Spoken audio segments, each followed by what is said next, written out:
Master of Ceremony, Dr. Kichu, can start. How many people, how many participants we have? 17. Yes, sir, because it is getting streamed on YouTube. So we have requested all the students and researchers to watch it there. And here, because this is the inaugural session, we will only include the speakers and distinguished guests, external guests. Okay.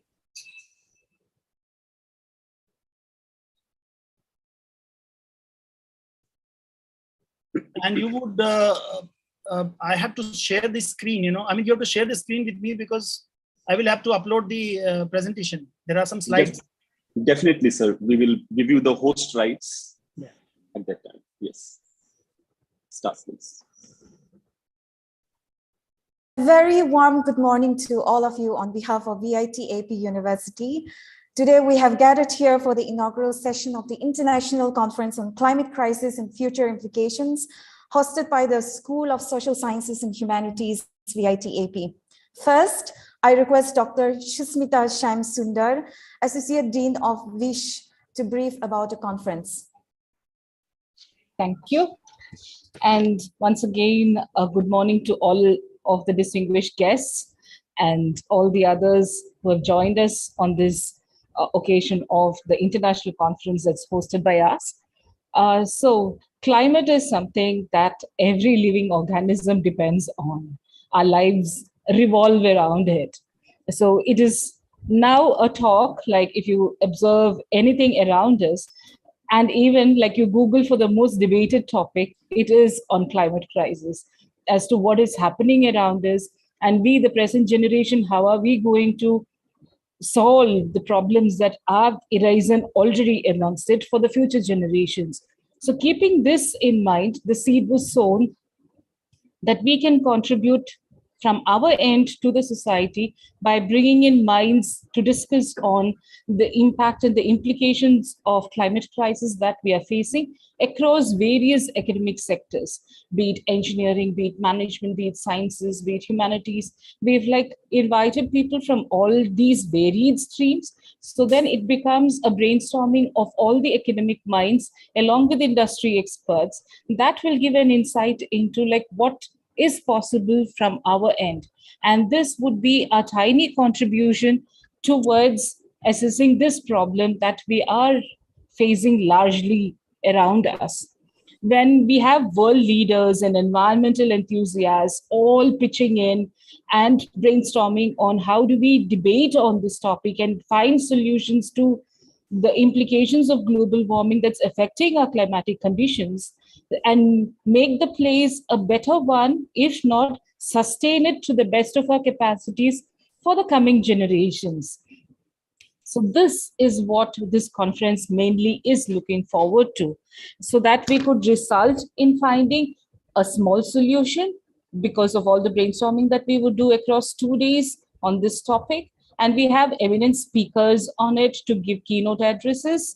And this, I'm sure, will enlighten students who are participants as well as like observers to come up with ideas as to how they can contribute. So in the end, our outlook is like, make people aware. Awareness is there, not that it's not there, it's there amongst all of us. But then how can we find a better format to it so that it becomes a part of life as well? So with these notes, I assure that all of you are familiar with what we are intending to do across those 2 days. And then I once again welcome all of you all to the session. Thank you. Thank you very much, ma'am. Now, to formally invite all the distinguished members, I request Dr. Rajneesh Mishra, Dean Vish, to give the welcome address. Thank you so much.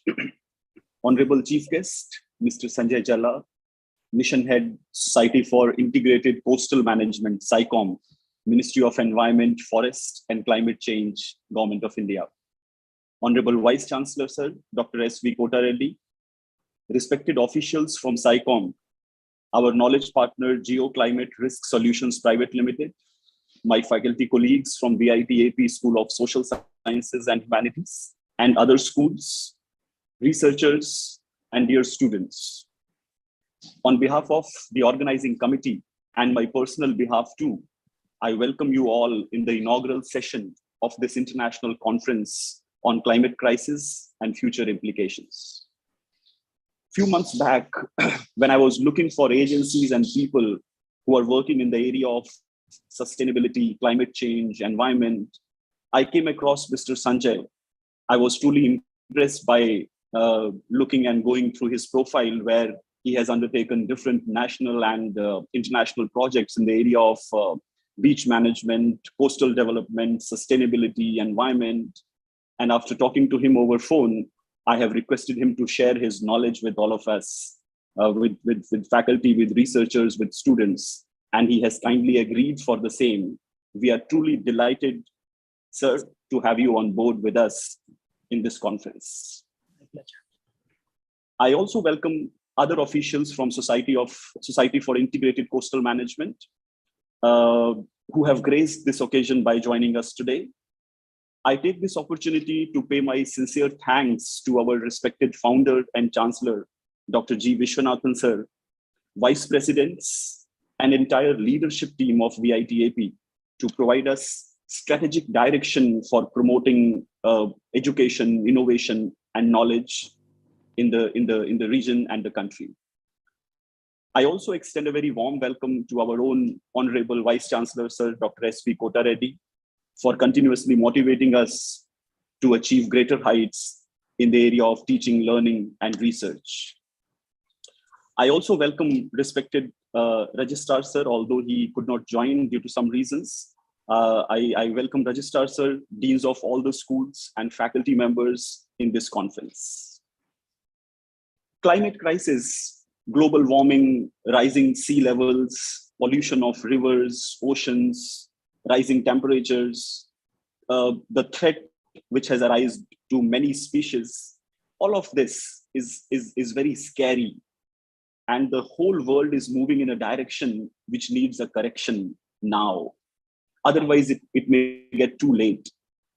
The objective of this conference, as mentioned by Dr. Sushmita, is to bring experts in the area of climate crisis, environment, sustainability on one platform to discuss the current and future challenges of this crisis and the way forward. I am hopeful that these 2 days will be extremely fruitful and productive. Once again, I welcome everyone in the inaugural session of this conference. Thank you so much.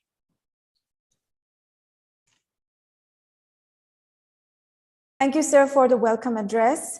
Now I request our esteemed Vice Chancellor, Dr. S.V. Kota Reddy, to address the gathering. Good morning, everyone. Mission Head, Society of Integrated Coastal Management, Ministry of Environment, Forest and Climate Change, Government of India, Sri Sanjay Jallaji, Dean Vish, Dr. Rajesh Mishra, Associate Dean Dr. Shmita Shamsundar Madam, faculty and staff members, research scholars, and dear students. It is with great pleasure that I welcome you all to this second international conference on climate crisis and future implications. My hearty congratulations to the School of Social Science and Humanities to organize this international conference. The theme of the conference is quite relevant in the present scenario, as the world is facing so many problems like global warming, COVID-19 pandemic, and so on. One way, this topic again, why I mentioned COVID-19 pandemic, the climate change also is one of the agents which is actually propagating, or which is actually spreading this COVID-19. Therefore, it's a very relevant topic, and I congratulate once again the School of Social Science and Humanities of VITAP University to select this topic. I'm sure that this conference will address all these issues, and appropriate corrective measures to be taken to overcome this crisis also will be discussed in this 2 days conference. I'm very delighted to know that there are 2 knowledge partners for this conference. As we know, as Mr. Sanjay already is here, Then Society of Integrated Coastal Management, Ministry of Environment, Forest and Climate Change, Government of India is one of the knowledge partners. And Geoclimate Risk Solutions Private Limited. It's a Vizag-based leading consultant in the area of sustainability and environment. This topic also close to my heart because I was working for Indian Society of Heating, Refrigerating and Air Conditioning Engineers, and also American Society of Heating, Refrigerating and Air Conditioning Engineers. In those two societies, there was a lot of emphasis given on the phase out of HCFCs, then which are actually the contributors for the ozone depletion. And many times, I mean, I've attended the conferences related to those, and definitely now the world has, I mean, almost phased out the HCFCs, and ozone depletion, I mean, is some extent stopped, but I can't say that it is completely stopped, but some extent is better now. So now in this conference, the total number of manuscripts are going to be presented are 16, and they are from all the states, most of the states of our country. And I'm also happy that there are two distinguished international speakers. One is from USA and one is from UAE. And also there are distinguished national speakers. There are 5 from NITs, IIM, Bangalore, then Jindal University and so on. Then of course the knowledge partners also are going to speak on this, I mean, in this conference. On this occasion, I would like to brief you some of the major achievements and updates of VIT AP University. I'm very delighted to inform you that VIT AP University ranked number 2 among the emerging private universities in India and ranked number 1 in the state of Andhra Pradesh in the Outlook University ranking 2021. This actually achievement is under the emerging universities because we started this university in 2017. And then this achievement would have not been possible without the hard work, commitment of all faculty and staff members, research scholars, students, parents, and other stakeholders. And another achievement is, despite of current pandemic situation, in the current year 21-22, there is an increase in the number of students admitted. In the year 2021, in first year, 1,723 students have joined, and this year 21-22, the total number of students admitted were 3,675. That means in 21-22, it's 113% increase in the admissions compared to previous year. It's a great achievement again. This is because of the contribution and hard work and commitment of all faculty and staff members of VIT AP University. The cumulative strength of the students in 2021 was 4,721, and 21-22, it is 7,900. And next year, we are expecting the cumulative strength of students to be 11,000 students on campus.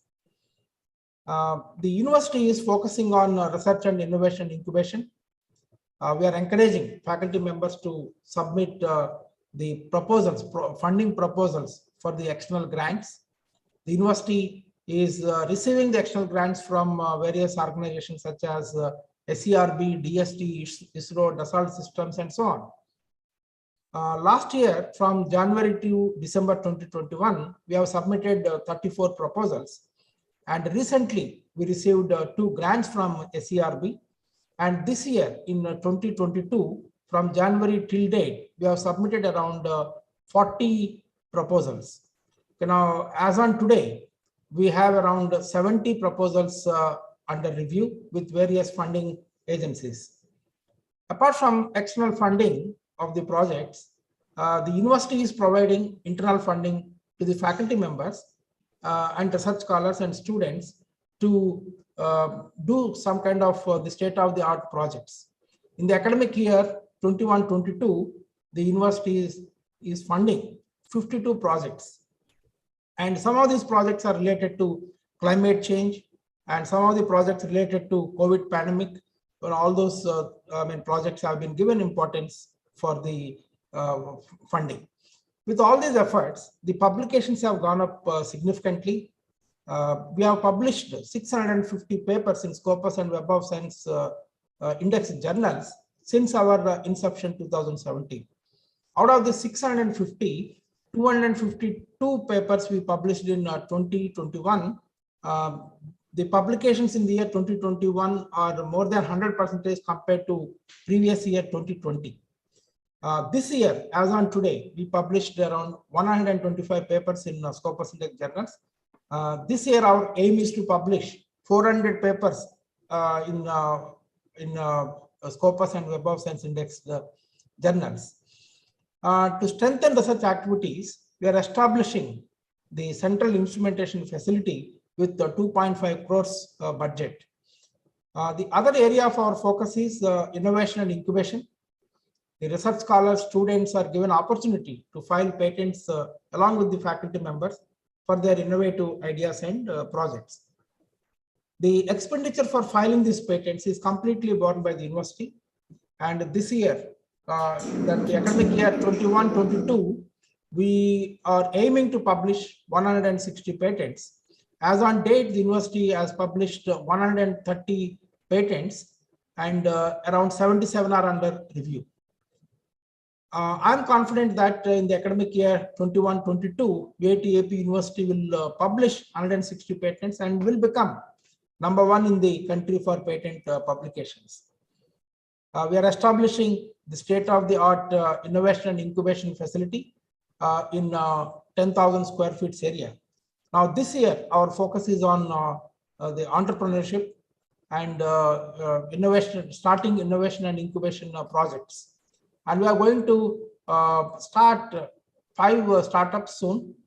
And there are incubation projects. These are the incubation projects of our students and faculty members. Another area of our focus is collaboration with industries. We have signed 23 MOUs with various industries for certifications, joint research, placements, and training, and etc. And 6 more MOUs are in the pipeline. The prominent collaborations are with Intel Corporation and Boston IT Solutions, UK. As part of these collaborations, they are establishing centers of excellence in AI, robotics, IoT, and cyber security. And we are also discussing with the industry partners like Siemens, IBM to establish these centers. Apart from this, we are discussing with international universities also to be the knowledge partners for these research centers. We are also discussing with DRDO to establish Center of Excellence in Additive Manufacturing. I appreciate the efforts of faculty members, research scholars, and staff members for their contribution towards journal and patent publications and contribution towards innovation and incubation. We are doing good in placements in the second batch in 2022 graduating batch. This year, the graduating batch, this is the second batch. The current final year students placements are good. Out of 900 graduating students, then 680 students have registered for the placements. They wanted to have placements. Out of the 88, 634 students got jobs, which is 92% as of now. Another 2 months time is there. And I'm confident that this year we'll be able to provide 100% placements to our students. One of our students, his name is Mr. Sudhanshu Doddi, final year computer science and engineering student, secured super dream offer with a pay package of rupees 63.32 lakhs per annum in Tredence Inc., a US-based company. This year, students secured 261 super dream offers. Super dream means CTC greater than 10 lakhs per annum, and 371 dream offers. Dream offer means it is CTC greater than 5.5 lakhs per annum. The highest pay package is, just now I mentioned, 63.32 lakhs per annum. The average CTC is around 7.36 lakhs per annum. These are all some of the achievements, and I have a big list of these achievements and then updates, but due to lack of time, I'll stop here. Before I conclude, I would like to express my sincere gratitude to Sri Sanjay Jalla ji to accept our invitation. I am also thankful to Sri G. Prasad Babu, founder and CEO, Geoclimate Risk Solutions Private Limited, to accept our invitation and also to be the knowledge partners for this international conference. I would like to appreciate the efforts of Dean Wish, Dr. Rajneesh Mishra, and Associate Dean Dr. Shushmita Shamsundar, and other team members, faculty and staff members who are organizing this conference successfully. Thank you all, and all the best, all the very best. Thank you. Thank you, sir, for your encouragement and presence. It's now time to know the chief guest of the day, Mr. Sanjay Jalla, Mission Head, SICOM, Ministry of Environment, Forest and Climate Change, Government of India.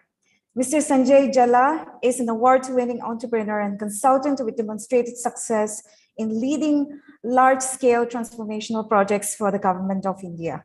He is an electrical engineer by education and completed his MBA from the Faculty of Management Studies, Delhi. Currently, under the Ministry of Environment, Forest and Climate Change, SICOM, he's spearheading the World Bank-funded project, BEAMS, a beach management tool for a safe and secure environment. He has successfully designed robust plans for sustainable coastal management. It is indeed an honor to have Mr. Sanjay Jalla amongst us as the chief guest for the inaugural session, because he's someone who takes significant initiatives to make this world a better home for all of us. I now request Mr. Sanjay Jalla to address the audience. Thank you, Ms. Kichu, and thank you everybody for inviting me for this wonderful conference. For why I'm saying wonderful, because it is targeting the future of the country, that is students. And if any change has to happen in this country, it is the future generation who has to bring in whatever ill behavior that we have conducted. I would say that wrong behaviors because of which we are in a crisis situation today. Those things have to be rectified by the next generation. And this is the right forum, at the right place where I thought that I should be, and whatever little bit I have known about the climate change and the crisis in the country, I would be focusing more about India, because we are living in India, and whatever situation we are in today, I thought that this is the best forum where I should speak. And that's the reason why I accepted the invitation, because they are the people who are going to make changes. They are the people who are going to bring behavioral changes which is required at every individual level. So before I proceed with my presentation, which I have made in this through slides, I just want to give you an introduction about the Society of Integrated Coastal Management, that is SICOM. It is the society constituted under the Ministry of Environment, Forest and Climate Change for coastal areas, for the development initiative, the sustainable development initiatives in the coastal areas. And our theme, which is based for 4 major areas. One is your pollution abatement in the seas, in the oceans. Second is the conservation of the local ecosystems. Third area where we focus is capacity building, and the fourth area is alternate livelihood for the local community. So we are working with the, it's basically integrated coastal zone management, which is called ICZM initiatives. And we are one of the country out of 192 countries who are into this integrated coastal zone management. So that is what I'm looking at. And I'm right now working on a project called BEAMS, which most of the people you would have heard about and must have seen in the videos and the press and media. BEAMS is a very flagship project of the Ministry of Environment, which is about sustainable development at the coastal regions of India to promote ecotourism in the country. So while we talk about the climate change as a crisis, I would also like to talk about the sustainable consumption and the production that we have collectively, we have to face, we have to alter our behavior to ensure that we practice sustainable consumption and sustainable production. So may I now share the slides? Yes, sir, please.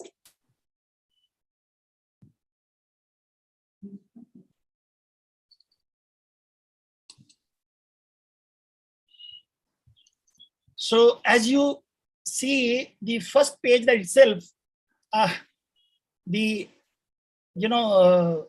earth that I have taken in my hand, and I see that I was always believing in an article, I mean rather a phrase which was made by a great scientist: grant me a place to stand and I shall lift the earth.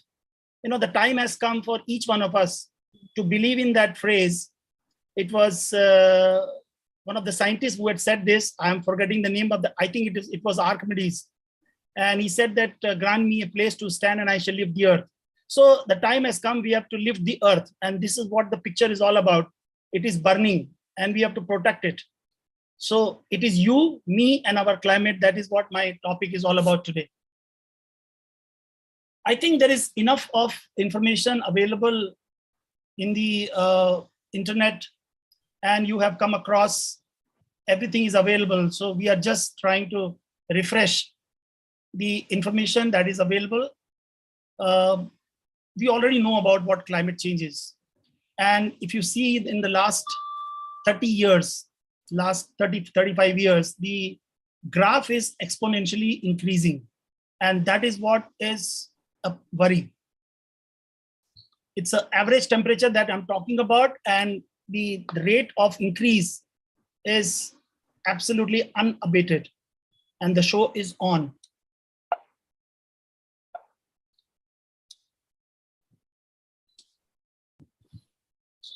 I was reading an article, and Mr. Reddy, Dr. Reddy was talking about the, the refrigerated gas. So that is a contribution, a 2% in the GHG, which is the greenhouse gases in the atmosphere. Our main culprit is our carbon dioxide. Then methane. Methane is very dangerous, as you're aware of. So these are the basic problems in our atmosphere.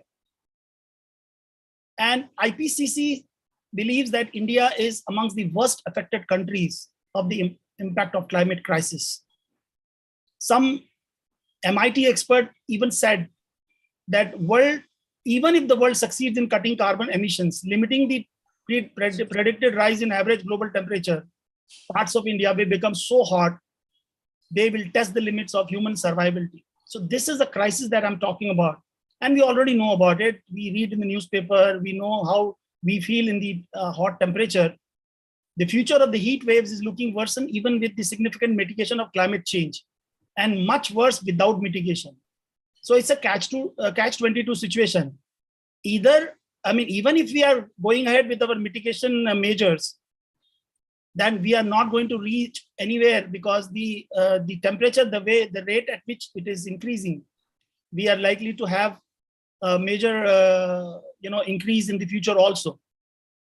So the crisis is manifold. The Arctic is one of the major area that we need to understand what's happening in the Arctic. Arctic, ice. The temperature in the Arctic over the last 5 years have exceeded all records since 1900.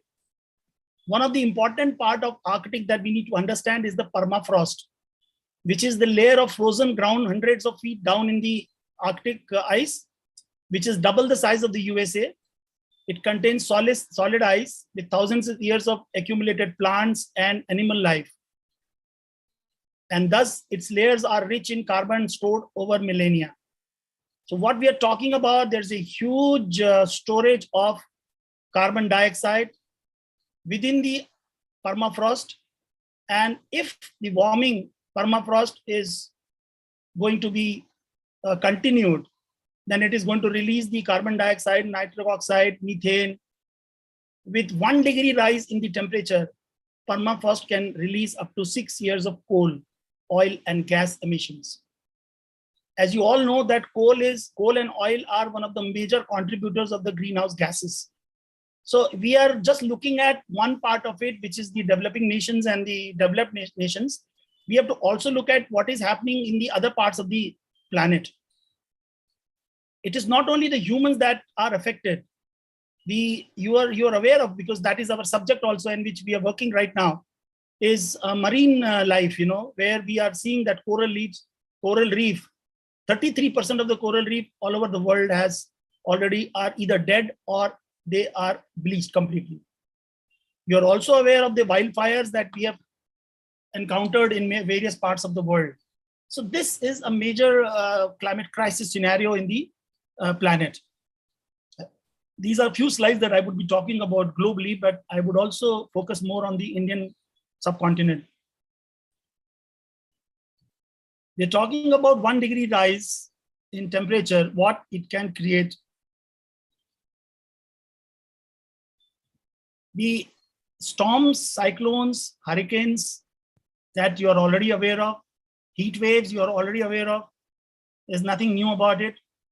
Changing ecosystems, wildfires, reduced food securities, diseases.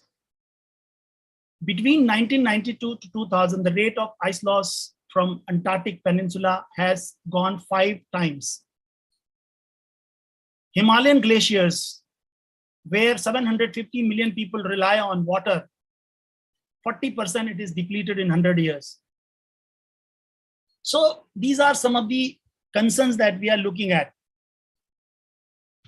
If you look at the temperature and the carbon dioxide data, the average global temperature, the mean, and the carbon dioxide parts per million, the current level and the 1950 level, if you look at the graph, it is shot up like anything. From 300 to 380. This is exponential rise.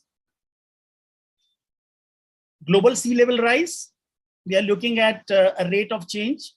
Till 1990, it used to be 1.7 millimeter per year. Now it has gone double this from the time 1995 till 2013, the data which is available in the internet, it has gone up to 3.16 millimeter per year. So it's just double in last 30 years. So whatever we are observing, it is happening in last 30 years, 3 decades. And that's the cause of concern. Growth rate of carbon dioxide, million metric tons carbon. If you look at this graph is also shooting up. The growth rate of carbon dioxide per capita since 1970. Again, it is an exponential curve, nothing. The ecological impacts of this temperature rise, the climate crisis. As you all know that living beings, living things, the species, they are all dependent and interconnected to each other. It is affected badly because of temperature, rainfall, moisture, pH, salinity, and all that. And there are articles which are talking about that trees are blooming earlier. The season, if it takes a particular time of 6 months, 7 months, or 1 year, or 2 years, so this activity has reduced. It is happening 15 days to 30, 20 days earlier. Birds are now arriving earlier. Butterflies are emerging earlier. These are some of the ecological impacts about the biodiversity. Changes in timing differ from species to species. Ocean acidification, which is one of the major concerns that we are also working on. It is likely to stop the growth of corals by 21st century. That is 2100 by that time. More than 33% of the coral reef is already extinct. Almost 680 vertebrate species have been extincted since 1600. More than 25% mammals, 14% birds, 40% amphibians, and plants, they have all threatened to exist. Now, these are major cause of concerns because you all know that we are all interdependent. We are living in a planet which is, diversified, and each one have to continue to live together to keep a balance of the planet.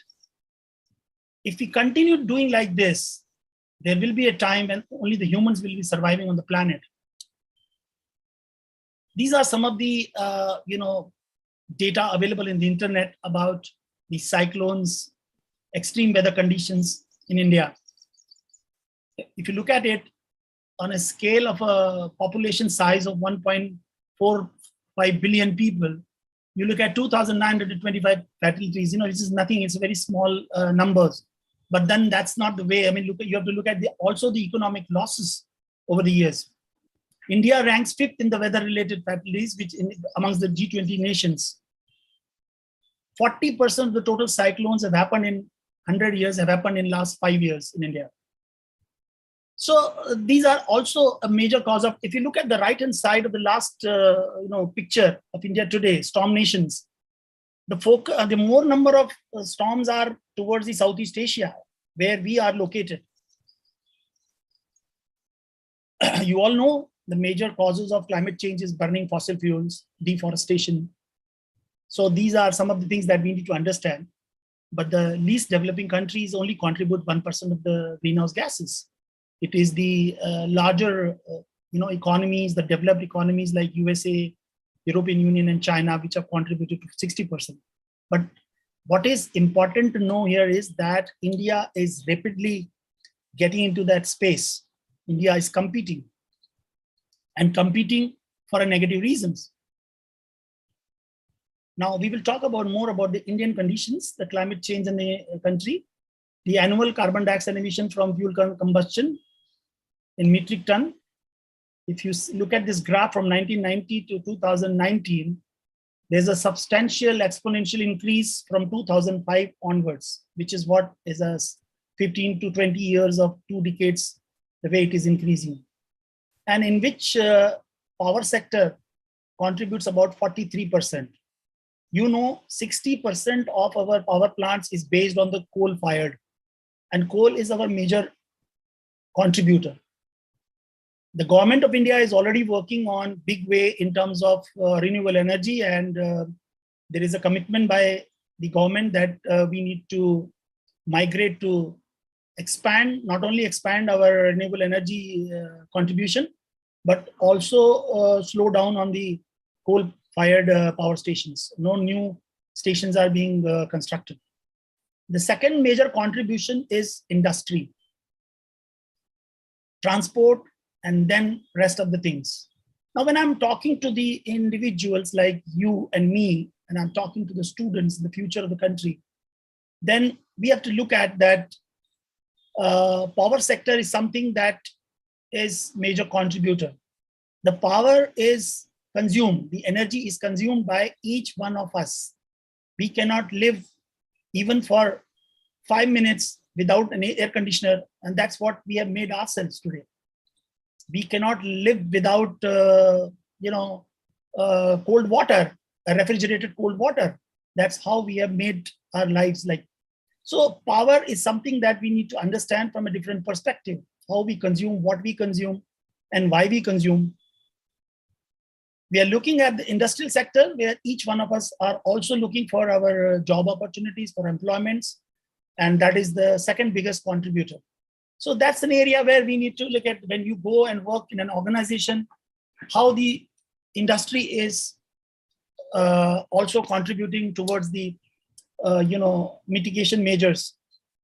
They are reducing their contribution to carbon dioxide. This is India. Lately, you must have heard about these temperatures in some of the cities that I came across. Out of these 12 or 13 cities, about 10 cities are already in extremely hot condition. And the temperature rise from 2015 till 2017 is again exponential. There is something major thing happening in India in terms of temperature. The rise is very rapid, very high. India emits about 3 gigatons carbon dioxide of greenhouse gases each year. If you look at the, about 2.5 tons per person, which is less than the world average at the moment. So if you look at before 30 years, it used to be 280 per parts per million. Now it is 385, which was shown in the other graph also. There is a substantial increase by 38%. Similarly, the more dangerous, which is the methane gas, which is rapidly increasing by 150%.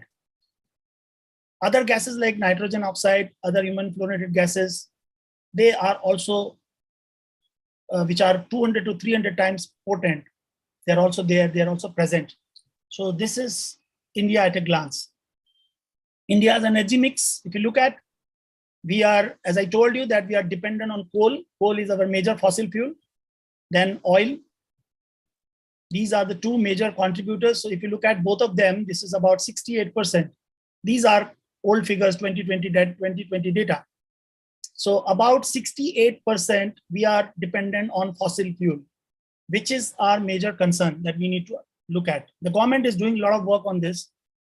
If we continue to demand the fossil fuel at the current rates, the reserves of oil will last less than 40 years, coal less than 200 years, and gas less than 70 years.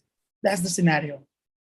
Under the business as usual, the world energy demand is expected to increase from 12 gigatons to about 16 gigaton by 2030. As you know, that 2030 is also our commitment to the Paris Agreement, where we have committed that we will reduce the carbon dioxide contribution by some, that we will come to know about those figures in the subsequent slides.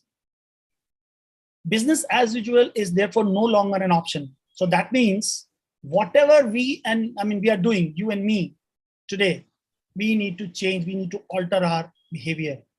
We cannot continue like this. Otherwise, we will face dire consequences.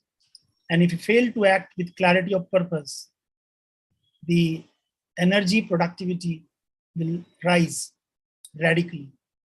According to the international agency, it is possible to lower energy-related emission by 3030 to 2000 level. Interestingly, energy efficiency alone has the potential to contribute a 57% reduction in carbon dioxide emission. So when you and me are looking at our behavior, the consumption behavior, we have to look at that our major reduction has to be from the carbon dioxide, from the energy consumption point of view. India's power sector, as I told you earlier. Now, there is a statement made by the United Nations Secretary General, which is Antonio Guterres. He said that demand that renewable energy is introduced now. That means you have to demand, I have to demand, everybody has to demand. At a speed and a scale, demand at an end to coal-fired power, demand an end to all fossil fuel subsidies, and Government of India is already in action. India's transport sector, 96% dependent on oil, and you have already heard about what is our commitment towards the electric vehicles. Right now we are at 1%, gas is about 3%, and we are dependent 96% on oil-fired engines. So this is an area where a lot of scope is there, a lot of innovation is there for the future generation, a lot of technological advancement is required. So we are sitting at a galore of opportunities. When there is a crisis, there is an opportunity. So opportunity to innovate, opportunity to bring change and contribute to humanity.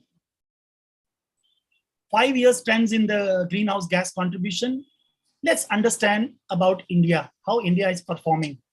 In the energy sector, which is a mix of coal, oil, gas, nuclear, renewable, and others, per capita, although it is 28 gigajoules, which is well below the 97 gigajoules of G20 nation, but the rate of increase is 3 times higher. If you look at, India is increasing in this area by 6.9% against G20 nations. So the G20 nations, although they may have contributed 60% of the greenhouse gases to the atmosphere, but they have taken measures, they have taken mitigation measures, and they are already doing a lot of work in the energy sector. So India's rate has to come down, it has to reduce, it has to go into the negative direction, and that's our target.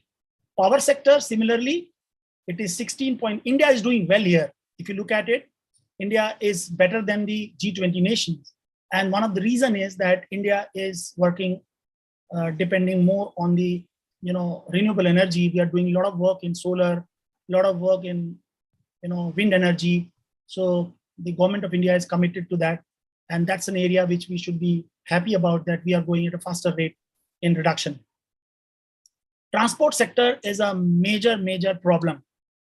Our major contributor is aviation sector, because our aviation market is growing at a very rapid rate, 37.6%, which is double the rate of G20 nations. Why? Because too much of things are happening. We are a developing country. Too many people are traveling from one place to other place. So number of flights have increased. So our dependency has increased. And that is one of the reasons why we are doing bad in transport sector. So very high, 26.2% as compared to 5.5% of G20 nations. The building sector, which is mostly about that there's a rampant construction activities happening across all over the country. If you go on a drive on a highway or maybe city area, outskirts of the city area, you will find too many buildings and apartments and construction activities coming up. And that is the reason why it is 8.84%, because we are a highly populated country. Although the demand, I don't know how much of them are occupied, how many of them are actually being used. Most of the houses are, the apartments are vacant, not utilized. But the construction is on the bang, 8.8%, which is against 1.82% of G20 nations. And if this trend shows 4 times higher, the residential building is more than the commercial and the government buildings. So I think it is more about the consumption of individual, like I want to have 2 flats, so I will buy another one. So there is a demand, like I'm creating a demand in the market, and market is responding, developing the flats. So somewhere we are becoming a voracious consumers, we need to check that. So building sector is one, that area, which is a very concerning area, apart from the energy and transport. Industry is almost same. What the other countries are doing, we are also doing the same. So we are comparable with the G20 nations. Now, what as a country we are committed to? For achieving 1.5 degree Celsius or limiting it to that, that's our commitment in the Paris Agreement.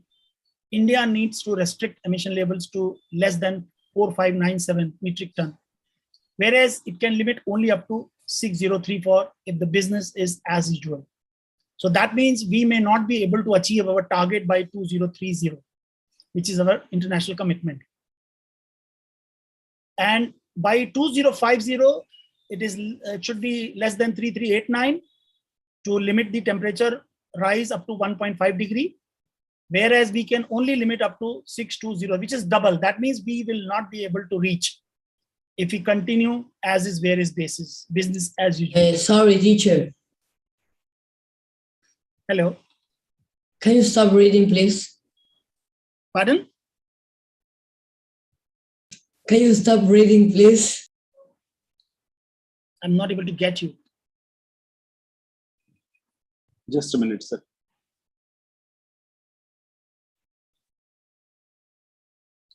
So the need of the hour is climate justice. The impacts of climate change affect disadvantaged groups of people the most. Climate justice means looking at the climate crisis from the perspective of social justice.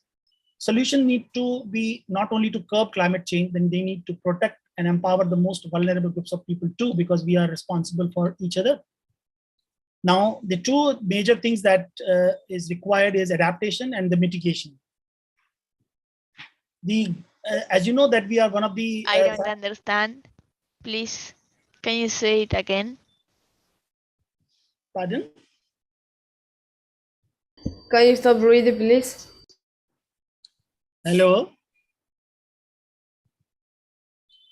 As you know that we are one of the signatories of 197 countries, United Nations, and we are committed to sustainable development goals.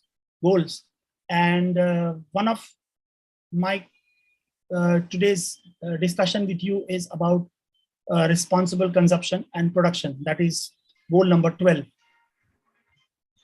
Now, what is responsible consumption and production?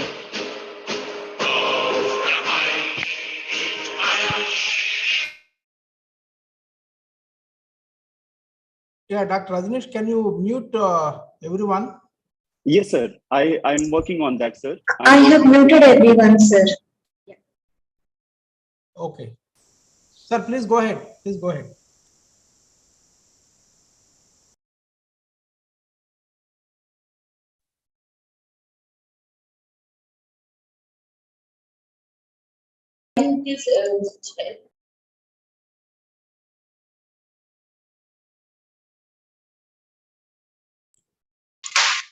Sanjay sir, can you unmute yourself, please? Sir, Just a minute.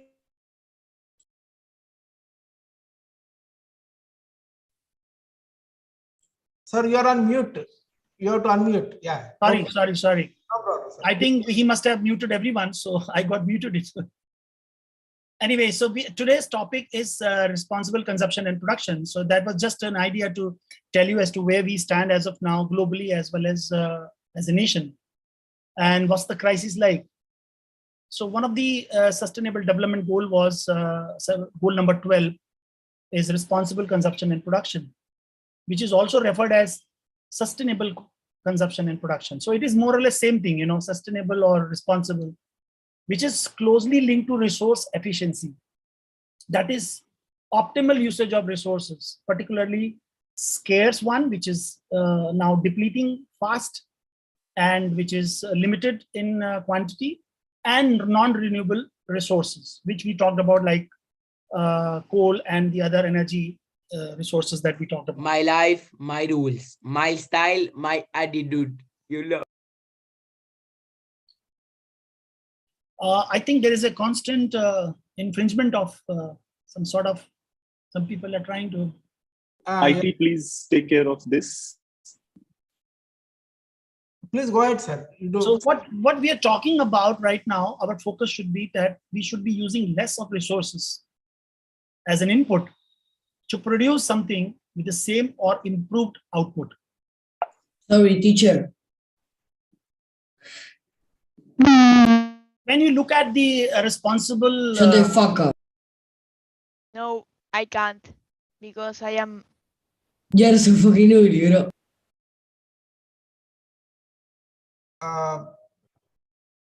Dr. Rajneesh, can you just check with the IT team? Yes, sir.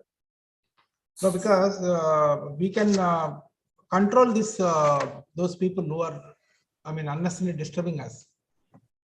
Please go ahead, sir. Sorry about this. Please go ahead.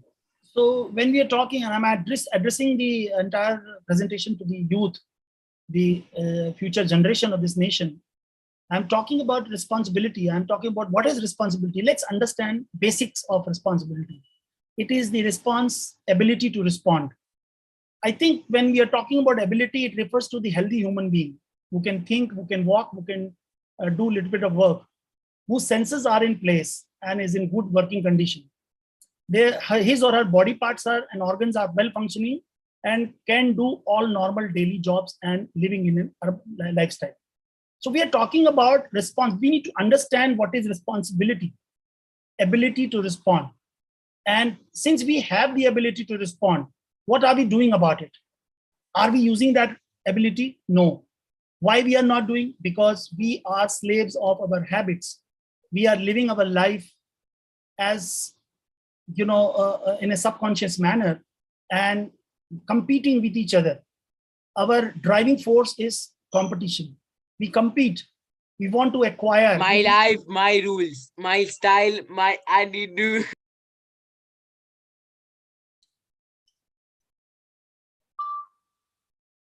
How we are consuming. His life, his rule. Priyanka madam. Globally, Priyanka madam. Use of natural resources. 1 second, sir. 1 second. 1 second, sir. Just a minute, sir. I think, we have contacted the IT. It seems like there is some security issue, like it has been, hacked. And that's why we're getting so many international, outsiders who seems like the meeting link, somehow they have hacked it, sir. And we're constantly getting these messages. We have informed the IT team. Yeah. Okay. Sir, you continue your speech. We'll identify who is what is happening. Okay, some of the, there's a message that I've received that I have to conclude before 10 o'clock, which is just 4 minutes away. So I don't know how, because this is just started I wanted to talk. So what do we do now? I think there are about 10 or 15 more slides, maybe like that. So do you want me to continue with this or?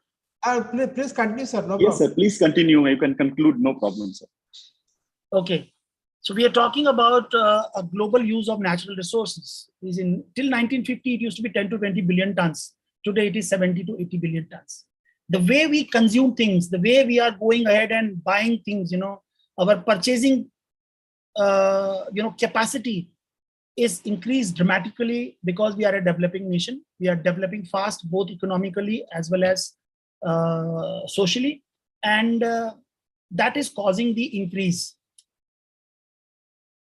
Based on the current modern lifestyle consumption, humanity needs 25 to 30 tons per capita per annum of materials. And do you know that we are already using 40% more of our biocapacity of the planet Earth? So since we are already over exploiting the resources of the planet by 40%, how do you expect that this growth is going to be justifiable? If you look at the 9 billion people on the planet, this is going to be 225 to 270 tons of material per capita per annum, which is 3 to 4 times from the Buffalo Soldier. Now, sustainable consumption and production. The definition is a holistic approach to minimize the negative environmental impacts, which is basically to reduce the use of natural resources and toxic materials from the consumption and the production system while promoting the quality of life in all future times. Some of these things I will like to skip because I have to also manage the. Now, key principles of the SCP is basically decoding, delinking the economic growth and use of natural resources, which is an area of innovation. So the think tank, the modern youth will have to evolve in this line, how to delink the economic growth and the use of natural resources. So that means they have to come out with the alternate resources to produce.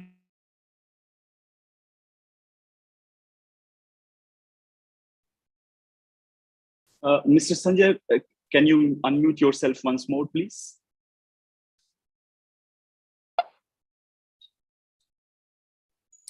Oh, sorry, I think I just said that the present youth, which I'm right now, that is my audience, I'm talking to them and I'm saying that decoupling is the need of the hour, and delinking of, basically it is delinking of economic growth versus the use of natural resources.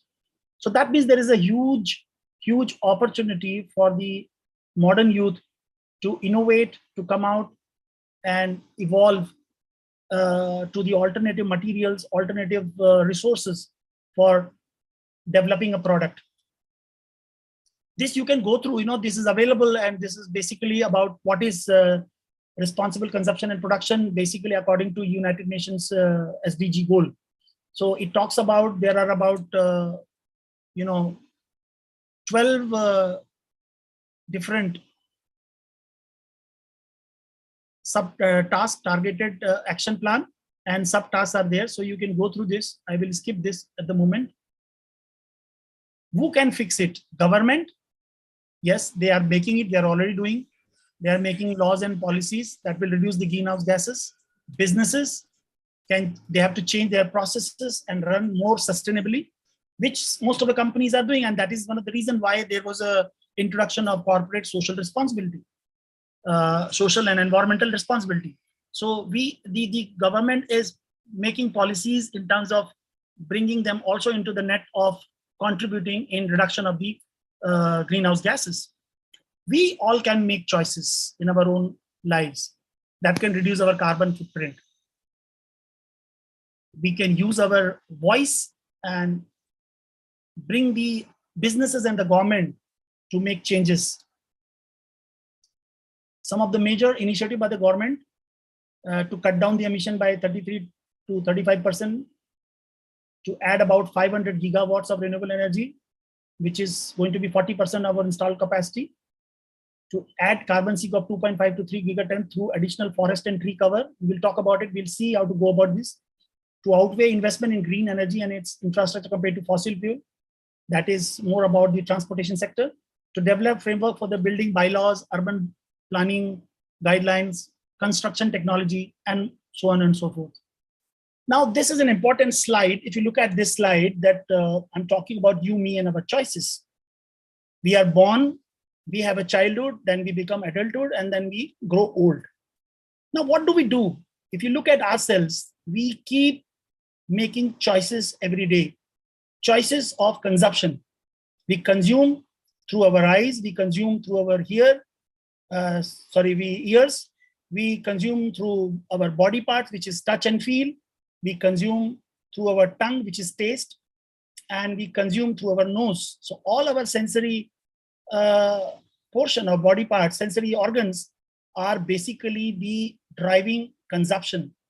If you look at the way we consume, and we make n number of choices. Looking at the major consumption, which happens between 20 to 60 years, and that is our main adulthood time frame, and that is what I am targeting today. This is where we need to alter our behavior. This is the area where we need to change our consumption pattern. Before we get into that, how to do, I have this particular slide to talk to you about how a consumer like you and me make a decision process. What happens in our mind when we go for a purchase, whether we purchase a mobile phone or a car or a motorbike or a bicycle or a clothing apparel, maybe a watch, maybe a shirt, maybe a pant, maybe a shoe, anything that we consume as a human being. What happens in our mind? There is a need which is recognized through external marketing stimuli. Then there is a search for the information. You start searching where to get it from. And then once you get that information, you start evaluating the alternatives, which is better, which brand is better, which specification is better, which suits your requirements. So that's the evaluation process. And then you go and purchase it. After purchasing, there is a consumption. You use that product or the services. Then after using the product or the services, you do evaluation of your consumption, whether you were satisfied or not satisfied. How did you feel? How did you like it? Whether the features were pleasing you, giving you happiness.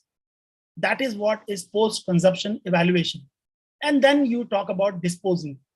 Now, one of the area that Sustainable Development Goals number 12, which is responsible consumption and production, focuses is not only in terms of the purchase of the products and services which are sustainably better than the previous designs and the specification, but also how you dispose it and how much to dispose it, whether you can recycle, whether you can use it. So that kind of thing, we're looking at. So these are the area where the responsible production and consumption will focus. What happens? Look at this need recognition. Now you talk about what is need, how the need gets recognized in your mind. In order to understand the need recognition, you need to understand this particular graph. Sorry, this particular slide. How information processes consumer minds upon market stimulus. You have different types of market-dominated, non-market-dominated stimuli. Now, market-dominated could be a media, it could be a press, it could be television, it could be any kind of media, which could be outdoor hoarding, where you see an advertisement. Or non-marketer dominated could be a word of mouth. It could be a friend who will influence you or whom you trust. So he tells you that I got this particular brand of mobile last week. It's a very good brand and it does well. So you get automatically exposed to that thought. Now, once you get exposed, what happens in your mind? The nature of exposure should activate consumer senses, which is what we talked about, those sensory things. And it draws your attention. Unless there is something in it, drawing attention is the most difficult task of a marketer. And that's where they keep bringing the new features, new varieties, because human beings are mostly variety-seeking species. We are the only species on the planet who believes in variety. We want variety in life. We cannot continue with the same product or same services for a long time. And that's why we switch from brand to brand. So exposure, then exposure comes your attention. The nature of exposure should be able to draw selective attention of the consumer. That's what the marketers try to do. They make so much of effort in making a beautiful advertisement to bring it to you, to draw your attention. The moment your attention is drawn, you start comprehending, you start finding the meaning, because you are a meaning-making machine. Your mind is always making a meaning of something. Today I'm talking to you, whatever I'm saying, you will make a meaning out of it. So that's what we are as a human being. So the nature of exposure should force consumer to analyze categories of meaning. So you have different categories of meaning to that exposure stimuli, which has brought your attention. And in case you have already a stored knowledge from the past consumption, in case this particular stimulus is able to alter your belief, modify your existing belief, then you accept it. It happens, in seconds. Everything happens in seconds. I'm just trying to read the mind of the consumer. So you accept that product or service. When you accept it, then you start believing in it and you purchase that. The need is recognized, you go and you purchase. And that is what happens in your mind. So this is what is very important. And we need to understand what is stored in our mind, what is our stored knowledge, how we can alter our stored knowledge, how we can think, shifting our mindset from a way of consuming things to a different way of consuming, better ways of consuming things, which is sustainably better. This is called 4E approach, talking about enable, engage, exemplify, encourage.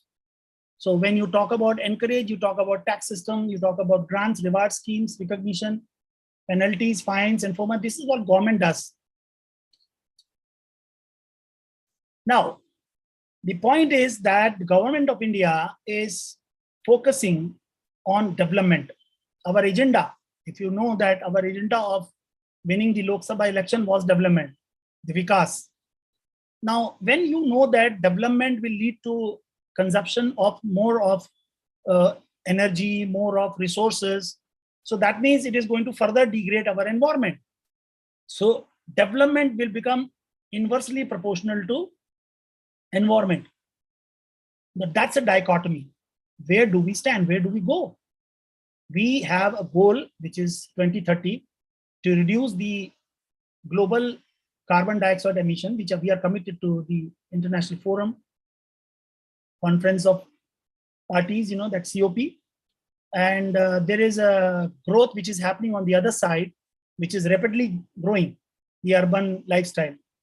From rural to urban, the rate at which we are growing is a faster rate as compared to many other countries in the world, the developed countries. So that's a dichotomy that we are living. What do we do? So there is the situation, which is a crisis. And in crisis comes the genius will come out and you will start innovating. You will think new ways of developing products. So what is basically sustainable consumption and production? We're talking about sustainable resource management. So we're talking about natural resources here. We are talking about design for sustainability. That means all design work has to be on sustainability aspect. Then when you produce in the factories, it should be cleaner production. The efficiency should be utilized optimally. The transportation has to be sustainable. We're talking about providing some eco-labeling and certification to the products that are available in the market. There are products that are available in the market. They talk about that our product is this and our product is that. It is certified, green certified. It is so like that. Those eco labeling we're talking about. The procurement itself has to be. Government is the biggest buyer, that, and government has to do a sustainable procurement practices. Then sustainable marketing, sustainable lifestyle, which you and me live, and the waste management, which is the disposal side of the that graph. So this is what we are talking about. So when the moment comes, you come to that lifestyle, then you start getting into reuse, recycling, disposal should be incineration, this all that. There is a 10-year framework for sustainable development goal for particularly this SCP, which is consumption and production. And it talks about various things, how to make a policy and all that. So you have a problem solving, policy framing, policy implementation, policy monitoring and evaluation. You have a DPSIR framework, which is how things happen and where do we reach. There are social and economic developments which is taking place in our country. It puts the pressure on the economy and the environment. And as a result, we see that the air quality, the water quality, the soil, the biodiversity, everything goes for toss and the temperature increases. That's the state of the environment.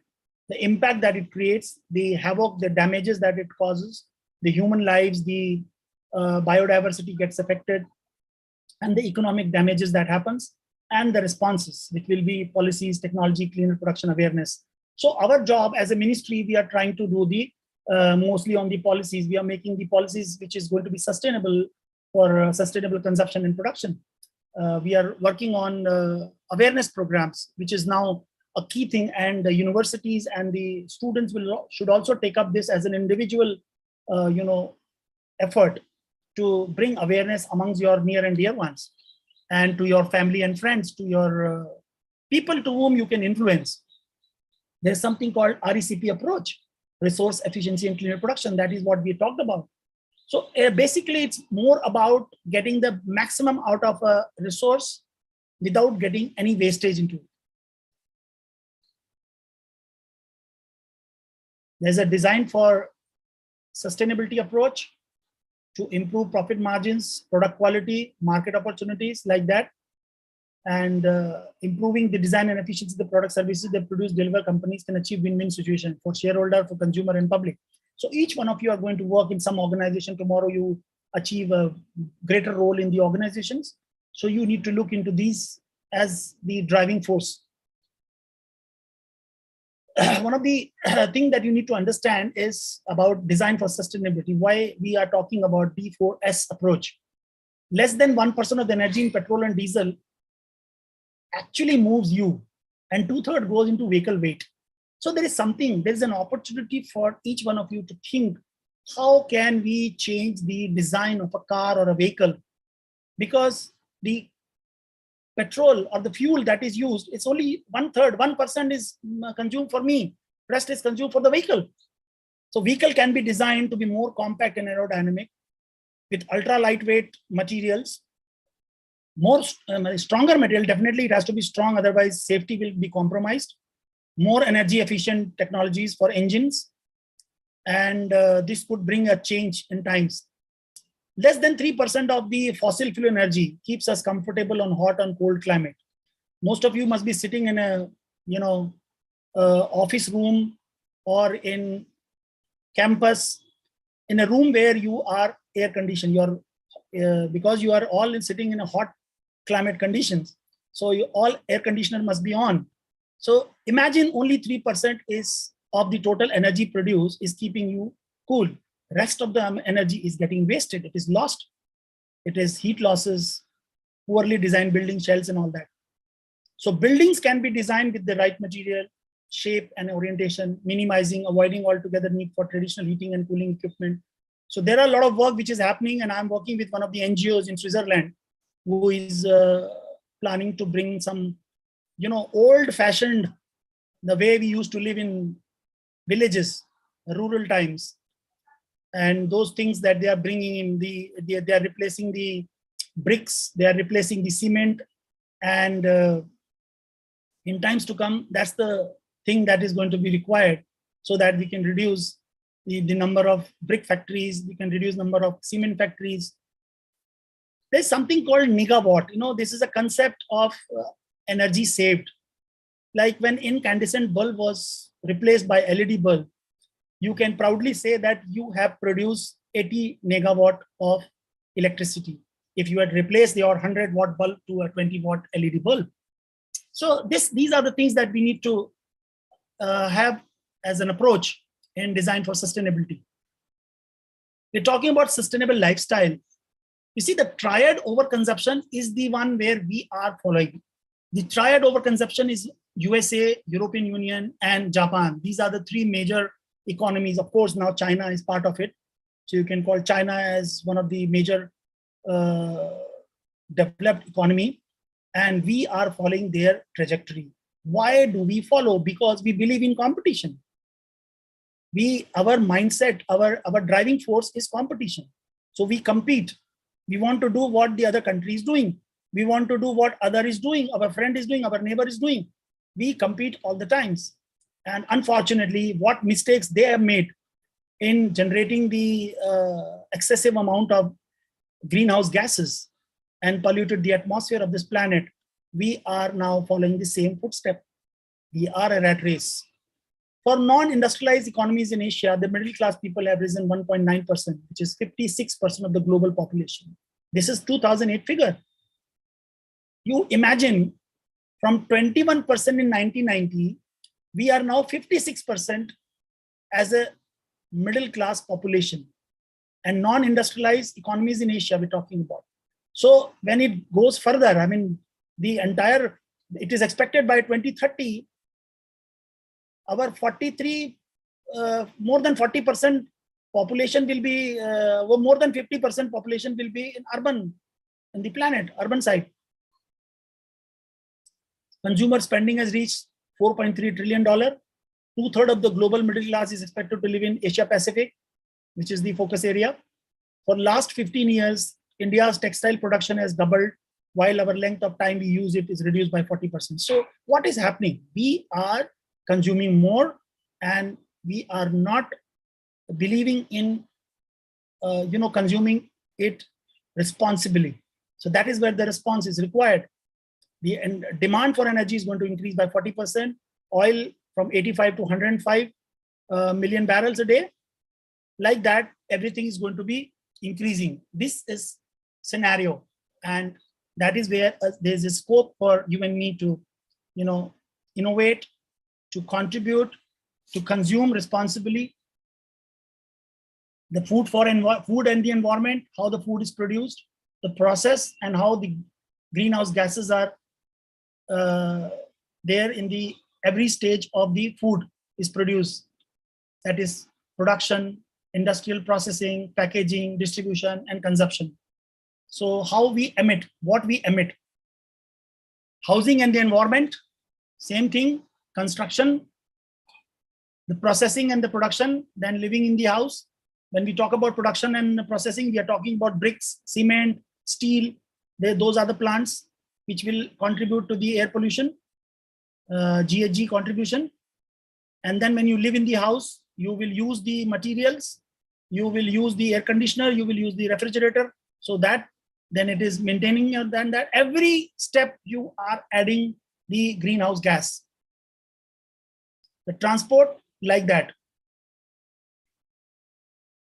Sustainable cities, how we are moving. In 1800, only 8% lived in cities. Today it is 50%, and by 2050 it would be 70%. That's what I was talking about. The way we are migrating towards urbanization, that is a cause of concern. That is an alarming situation. Global urban population increased by 16 times in 20th century. It would add 2.4 billion people in cities. Cities occupy only 3% of the earth land, but utilize 75% of the resources. Cities account for 2/3 of all energy used. Rebuilding recovery cost and natural disaster will cost 15% of the country's annual budget from 2% now. So that's an economic burden. Buildings use 1/3 of the world resources in construction, 40% of global energy, 12% of fresh water, generate 40% of greenhouse gases, and make 40% of waste to landfill. So what you should do about buildings? Because cities means buildings, cities means roads, cities means flyovers, cities means facilities, convenience, malls. Buildings that, like trees, produce more energy than they consume and purify their own wastewater. These are wishful characteristics of a sustainable city. So that means there is an opportunity for innovation. There is an opportunity for development, new designs, new. So there's a huge potential for these students in times to come. These are the areas where human beings can think and contribute. Factories that produce effluents that are drinking water. Like that, you have transportation. There's so much that we can do. If you look at the cities, which is linear metabolism and then circular metabolism of a city, how can it reduce consumption and pollution, recycling, and maximize the renewables. So it is more about building design strategies, which is adoption of nature-driven technology, which is more from solar, wind production, daylight, thermal envelope, renewable sources, reuse, and air quality control. These are some of the things that we need to look at the nature-driven technology. And in technology-driven strategy, you have to look at the site selection, building materials, heating, cooling, recycling, HVAC. There is a lot that you could do.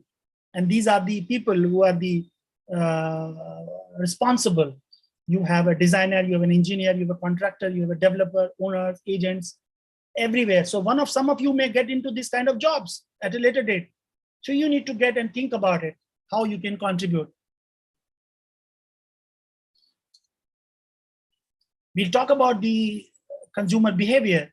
Due to lack of good and adequate public transportation system, urbanites opting for private motorization, especially in the rapid expanding cities. So what is happening? Because India also is now, of course, there are a lot of development happening in terms of metros, public transportation system. All over the country, there is a lot of work happening on that. But still, we believe in using our own private vehicle because there's so much of population, you don't get space in the metro. In Delhi metro, you cannot travel, you have to stand all the time. So the old age people will not like to travel by metro. And the connectivity issue, mile to mile. Beijing ownership per 1,000 people rapidly increased from 9 in 1980 to 171 in 2009. Stats for the metro cities like India is not different. I mean, some of the things that you can read and I mean, you all know, I mean, it's already there in internet. A 1% shift in distance undertaken by a car to a non-motorized transport mode reduces energy use and pollution emission by 2 to 4%. So you need to look into these things. There is a ASI approach for sustainable cities, which is called avoid, shift, and improve. Objectives should be the reduce trip length, reduce the need or the desire to travel. You may not need it, but you want to go. So you can reduce it, or you can number of times you go, or you can say, no, I don't want to go. Shift passenger travel to public transport and non-motorized transport. Shift freight transport from trucks to the rail and water transport. That means these are the other conveyance opportunities available. Reduce energy use and emission, improve fuel and vehicle technology. So like that, there is a ASI approach. We'll talk about water, sustainable water. Water is a crisis, you know about it, because this is part of our environment. This is part of our resource, which is the natural resource, and how we have used. This is more about India. As many as 600 million people in India live in extreme water stress out of the total population of 1 billion. So that means 1 billion population are water stressed, living in only 40 lakhs, 50 lakhs people are, only 40 crores people are living in a good state of water. Rest of the people are living in water stress area. 6% of GDP will be lost due to water crisis by 2050. 40% of Indian population will have no access to drinking water by 2030, which is just 8 years from now. 70% of our water is contaminated. That's a major challenge.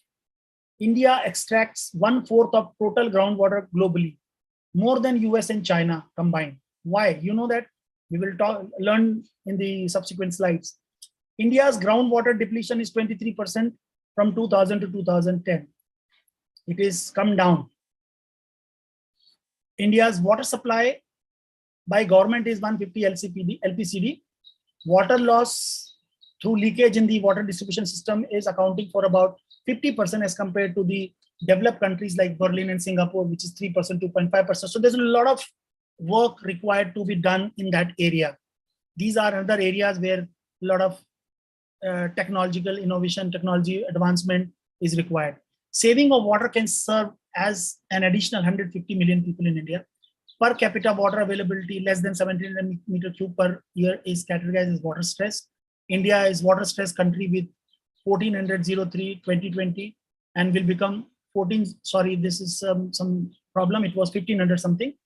So we will be 2021, and by 2050 we will be in a much severe water crisis situation.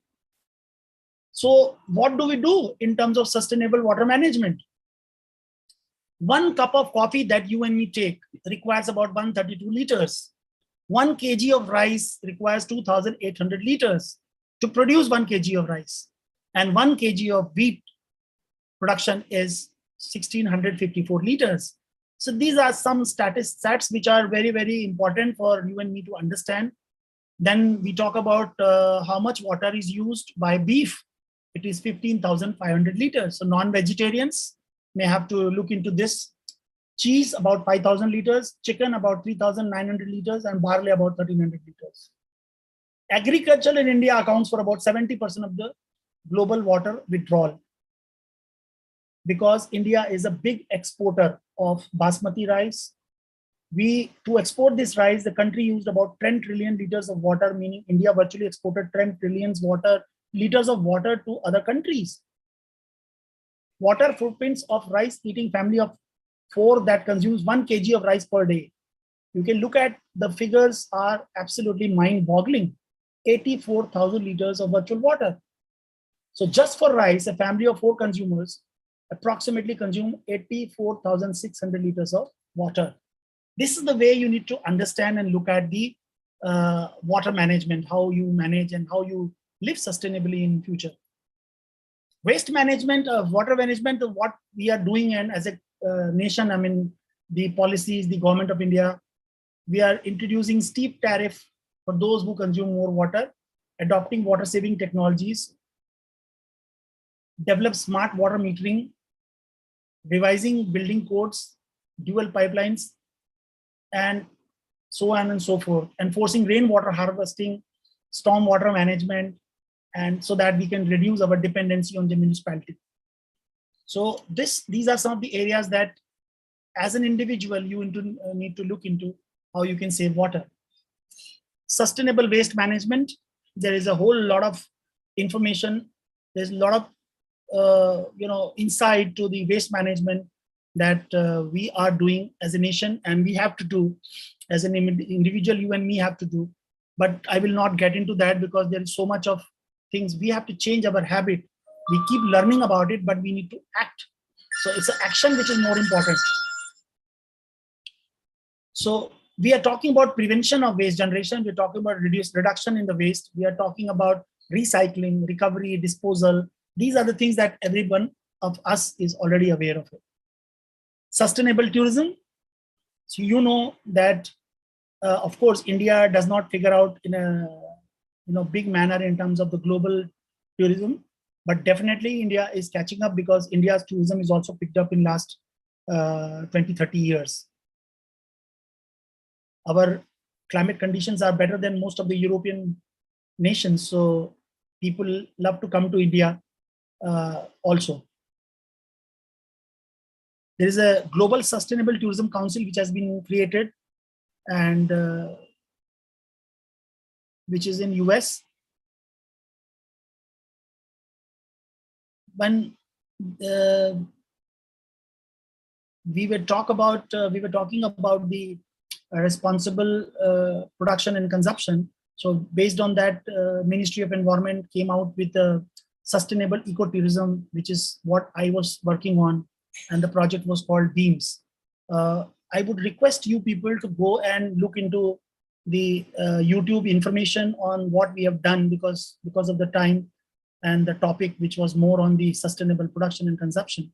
So I have not covered that. I'm not covering here about Beams or the blue flag beaches, but there is a lot of information available in the internet. I would request each one of you to go and have a look at it. It is available in YouTube.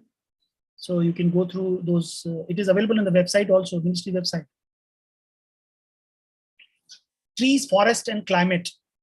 One of the areas, the two major things, one was the fossil fuel contribution of greenhouse gases, and other was cutting of forest. Human beings have cut down at least 46% of the trees on the planet between 1990 to 2016, which is very, very recent. This 20% of the greenhouse gas is lost due to this forest cover. A tree produces up to 250 pounds of oxygen every year and holds up to 800 pounds of carbon dioxide. Between 1990 to 2000, forest absorbed about 1/3 of the global fossil fuel emissions. Trees can reduce PM to 7 to 20% in a lifespan of 3,000 years.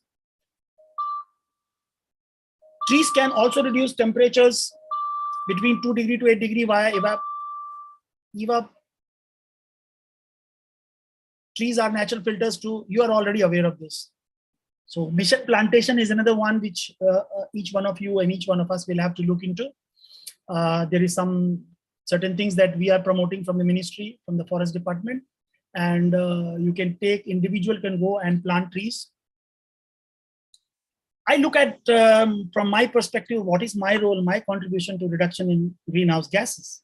I would like to identify and list out daily consumption encounters that I have, starting from when I get up in the morning and when I go to the bed. The food that I eat, the beverages that I take, the cooking peripherals, the climate improvement support system, which is my fan, my air conditioner, all other things. Use of household items, which could be furniture, fitting, fixtures, my conveyance, the transportation, my apparel and accessories that I use, my cleaning agents and my cosmetics. Assess the carbon value of each of such activities for more informed consumption behavior. So I need to understand myself as to how much I am adding as a carbon dioxide or greenhouse gas when I'm consuming these things. That I need to assess. Then I will evaluate alternate consumption behavior, which has lesser greenhouse gases as compared to the habitual consumption. Then I will try to log and monitor these daily consumption things and the contribution to carbon. That means how much I have contributed as an individual. What is my carbon footprint? Then if I am able to succeed in that, I will like to educate my family members, close friends, who have respect and regard for me. I will like to influence them by following the best practices. My take on this particular crisis is that there are 7 billion people, there are 7 billion dreams, and we cannot live without our dreams. But we have only one planet, which is overexploited.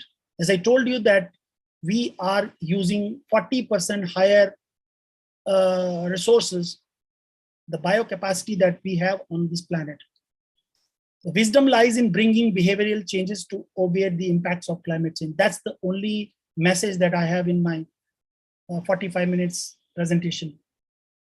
And there are only two final words that I would like to tell you. Consume responsibly. With this, thank you very much. I complete my presentation.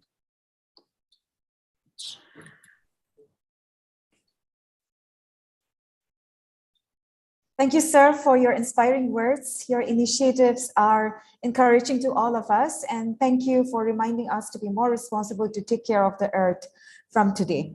Thank you very much, sir, for availing your time. And also, I would like to thank all the faculty members as well as students for joining in. And we have come to the end of the inaugural session. I would like to request Dr. Priyanka Ghosh to take over. Thank you, sir. Erin. Thank you so much, Sanjay sir. Thank you. My pleasure. Thank you, Erin.